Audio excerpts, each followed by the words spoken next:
अस्सलाम वालेकुम, वेलकम है दोस्तों आपका राकिब जिया के यूट्यूब चैनल में। दोस्तों आज हमने एक इंटरेस्टिंग टॉपिक चूज किया है, that is who will be the next CM of Jammu and Kashmir. जैसा आपको पता है कि जम्मू एंड कश्मीर के अंदर असेंबली इलेक्शन होने वाले हैं।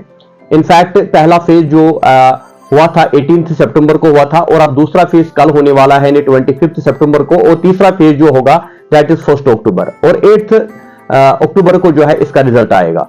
और 8 अक्टूबर के बाद आप सबको पता चलेगा कि who will be the next chief minister of Jammu and Kashmir, कि जम्मू कश्मीर को नया चीफ मिनिस्टर कौन सा मिलने वाला है। हालांकि इस हवाले से हम देखें तो आज का जो इलेक्शन है जम्मू कश्मीर के अंदर, ये बड़ा इंटरेस्टिंग इलेक्शन है, क्योंकि पहली बार हम देख रहे हैं कि बहुत सारी पॉलिटिकल पार्टी जो है पार्टिसिपेट कर रही है। इनफैक्ट जो इंडिपेंडेंट कैंडिडेट्स है उनकी तादाद भी as compared to other election बहुत ज्यादा है, और इसलिए इस वक्त ये कहना कि who will be the next CM of Jammu and Kashmir ये काफी डिफिकल्ट लग रहा है। क्योंकि अगर हम देखें जो हमारे असेंबली सेक्शंस है, इस बार जो है पहली बार जो है डिलिमिटेशन हुआ है, और इस वजह से जम्मू कश्मीर के अंदर इस वक्त टोटल आपको पता है कि 90 सीट्स है, जिसमें 43 जम्मू के अंदर है और 47 जो है कश्मीर के अंदर है। और अगर देखा जाए इन दोनों रीजन्स को, जम्मू के अंदर आपको देखने को मिलेगा कि बीजेपी जो है इसका ज्यादा डोमिनेंस है।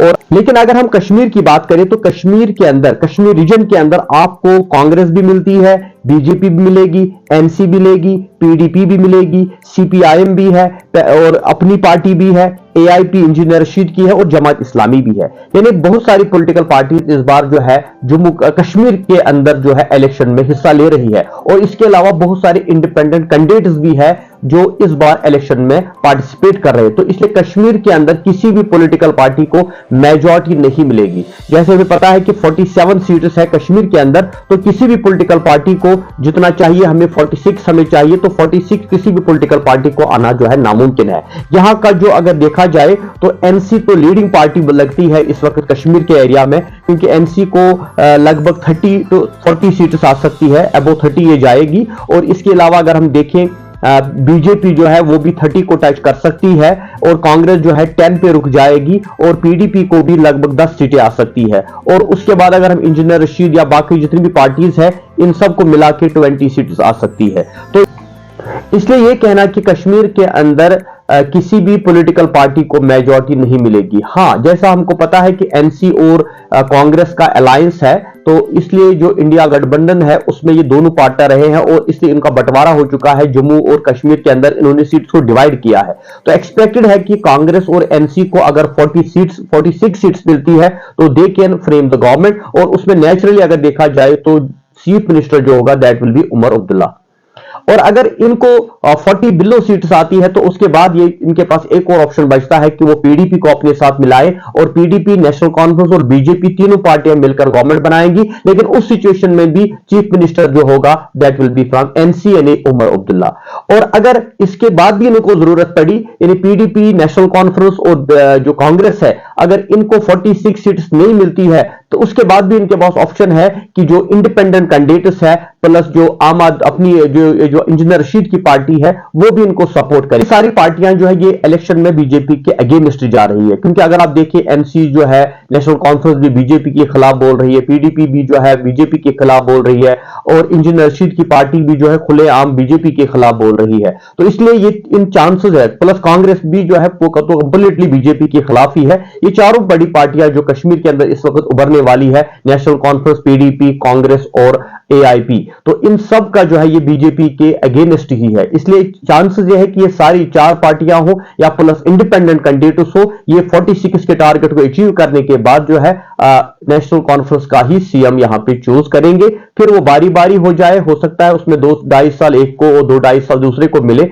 वो तो कॉमन मिनिमम प्रोग्राम ही तय करेगा। लेकिन एक दूसरा ऑप्शन भी यहां पे बचता है, वो है जम्मू के अंदर, क्योंकि जम्मू के अंदर आपको पता है 43 सीट्स है, और अगर जम्मू के अंदर बीजेपी को 40 सीट्स भी मिलती है या 35 भी मिलती है तो उसके बाद उनको फिर और 10 सीटें चाहिए। 10 सीटें वो कहां से गेन करते हैं, या तो बीजेपी को कंप्लीटली 43 सीटें जम्मू की जो है उनको स्वीप करना है, उसके बाद उनके पास सिर्फ 3 सीटें उनको चाहिए, और वो तो उनके प्रॉक्सी जो है या उनके जो सपोर्टर है कश्मीर के अंदर वो उनको वो प्रोवाइड कर सकते हैं, तो they can frame the government. But उसमें सिर्फ ये चांस है कि बीजेपी को कम से कम 40 सीटें जम्मू के अंदर आनी चाहिए। तो दैट इज इम्पॉसिबल, क्योंकि वहां पे कांग्रेस का भी अब देख रहे हैं हम, कांग्रेस भी जो है आगे आ रही है। हालांकि हमने देखा लोकसभा के इलेक्शन में तो बीजेपी ने वहां पे पूरी तरह से स्वीप किया, दोनों सीटें जो जम्मू की थी वो बीजेपी के खाते में आ गई। लेकिन ये असेंबली लोकसभा इलेक्शन नहीं है, ये असेंबली का इलेक्शन है। इसमें छोटी कॉन्स्टिट्यूंसीज होती है और हर एक कॉन्स्टिट्यूंसी में रीजनल फैक्टर्स होते हैं या कास्ट फैक्टर्स होते हैं और उनके लोकल लीडर्स भी होते हैं। तो इस वजह से ये इंपॉसिबल लगता है कि बीजेपी को जम्मू के अंदर 40 सीट्स आती है, और अगर उनको 40 सीट्स आती है तब चांस है कि बीजेपी गवर्नमेंट बनाएगी, क्योंकि 6 लोग तो उनको कहीं से मिल भी जाएंगे। लेकिन अगर वो 30 टू 35 में आ गए तो फिर उनके पास चांस नहीं बनता, क्योंकि जैसे हमने पिछली बार देखा था बीजेपी जो है पीडीपी के साथ उन्होंने अलायंस बनाया था, लेकिन अब इस बार पीडीपी वो गलती करने वाली नहीं है, क्योंकि उनको उसका जो है खिमियाजा उठाना पड़ा। इस वक्त पीडीपी की हालत बहुत ही खस्ता खराब है और एनसीपी भी नहीं चाहेगी कि वो बीजेपी के साथ चली जाए, क्योंकि उनका भी वही फ्यूचर होगा जो फिर पीडीपी का होगा। बाकी उसके बगैर कांग्रेस के तो चांसेस है ही नहीं। फिर हम कहेंगे इंजीनियर रशीद की पार्टी या बाकी जो छोटी छोटी पार्टियां हैं, इंडिपेंडेंट कैंडिडेट्स मिलकर बीजेपी के साथ गवर्नमेंट बनाएंगे, वो तो कुछ खास दिखता नहीं है। लेकिन फिर भी क्या पता, आने वाला वक्त ही बताएगा कि पीडीपी की गवर्नमेंट बनती है, नेशनल कॉन्फ्रेंस की बनती है, बीजेपी की या कांग्रेस की गवर्नमेंट बनती है। लेकिन हमारी जो एनालिसिस है, जो आप देख रहे हैं आजकल जो सोशल मीडिया के ऊपर या आजकल जो न्यूज़पेपर उसमें आते हैं, जो डिस्कशन डिबेट्स हो रहे हैं, उससे यह लगता है कि इस बार जो है जो कश्मीर की जितनी भी पॉलिटिकल पार्टीज है वो यूनाइट होने वाली है और वो यहां पे जो है एक नॉन बीजेपी गवर्नमेंट बनाना चाहते हैं, जिसमें चांसेस है कि किंग मेकर जो होगा, किंग यानी किंग मेकर तो ये सभी होंगे, लेकिन जो किंग होगा that will be Omar Abdullah. हालांकि यहां पे देखा जाए तो महबूबा मुफ्ती के तो कोई चांसेस है नहीं, क्योंकि वो इस बार इलेक्शन नहीं लड़ रही है और पीडीपी ने खुद भी कहा है कि we are king makers, we are not king. यानी उनको पता है कि हमें ज्यादा सीटें मिलने वाली नहीं, इसलिए वो कोई दावा नहीं करेंगे कि हमें सीएम की कुर्सी मिल जाए। और उसके बाद अगर हम देखें तो इंजीनियर रशीद, जिसने लगभग 40 कैंडिडेट 40 जगहों पे अपने कैंडिडेट खड़े किए, लेकिन उसमें भी लगता है कि इंजीनियर रशीद का जादू चादर चलने वाला नहीं है। अपनी कुछ सीटें वो जीत सकता है, क्योंकि इंजीनियर रशीद की जो सीटें हैं, जो कैंडिडेट है, वो इतने पॉपुलर नहीं है कि लोग उनको इंजीनियर रशीद के नाम पे वोट दे। इसलिए चांसेस है कि इंजीनियर रशीद भी कुछ खास कारकर्दगी नहीं पाएगा। 40 सीटों में से चांसेस है कि 10 सीटें कम से कम उनको मिल सकती है। और अगर आप देखें अपनी पार्टी की हम बात करें या पीसी की बात करें, वो भी 2 या 3 सीटें जीत सकते हैं, उससे भी कुछ होने वाला नहीं। हाँ, जो बड़ी पॉलिटिकल पार्टी यहां पे अमर्ज होने वाली है वो है नेशनल कॉन्फ्रेंस और पीडीपी। और जो कुछ भी हो जाए, इस बार का इलेक्शन बड़ा इंटरेस्टिंग है, क्योंकि सेपरेटिस्ट जो थे पास्ट में वो भी अब इलेक्शन में आ गए हैं। हाँ, आप देखिए सरजाद बरकाती की बेटी जो है बीरवा कॉन्स्टिट्यूंसी से अपने फादर के लिए वोट मांग रही है, या हम देखिए अफजल गुरु का जो भाई है वो भी इलेक्शन, और बहुत सारी जमात इस्लामी के जो कैंडिडेट है वो भी आ गए हैं, इंजीनियर रशीद भी आ गया है। तो एक इंटरेस्टिंग इस बार हमें लगता है कि काफी ज्यादा मतदान होगा। जैसे हमने फर्स्ट फेज में देखा कि 50 to 60% लोगों ने वोट दिया, कहीं पे तो 80% है। लेकिन अब देखना है सेकंड और थर्ड फेज में ये कहां पे जाता है। हो सकता है ये 70% तक भी, क्योंकि जो जोश हमें लोगों में इस वक्त नजर आता है कि हर पार्टी के साथ लोग जुड़े हैं। कोई भी लीडर जो है जब बाहर वो जाता है कैंपेन चलाने के लिए तो हजारों की तादाद में लोग होते हैं, और हम देखते हैं कि लोगों को जो डर था ना, खौफ था, अब जो बाइकआउट का होता था वो मसला, वो तो अब खत्म हो चुका, क्योंकि किसी ने बाइकआउट दिया ही नहीं और कोई बाइकआउट करना भी नहीं चाहता। शायद उनको लगता है कि अगर हम बाइकआउट करते तो इससे किसी पर्टिकुलर पार्टी को फायदा मिलता है। तो इस बार सभी लोग जो है वोट देने के लिए जाते हैं। फिर अपनी अपनी आइडियोलॉजी है, कोई किसी और पार्टी को, किसी इंडिपेंडेंट कैंडिडेट को या कोई और अपने फेवरेट पर्सन को डालेगा, वो दूसरी बात है। लेकिन हालांकि इलेक्शन बड़ा इंटरेस्टिंग बनने वाला है, क्योंकि हम देखते हैं कि इंजीनियर रशीद भी इस बार बड़े जोर शोर से आ रहा है, जेल से छूट के आ गया है बेल पे। और जो आप देखिए इंजीनियर रशीद की हिस्ट्री को आप देखिए तो उसने कुछ दिन पहले ही जो है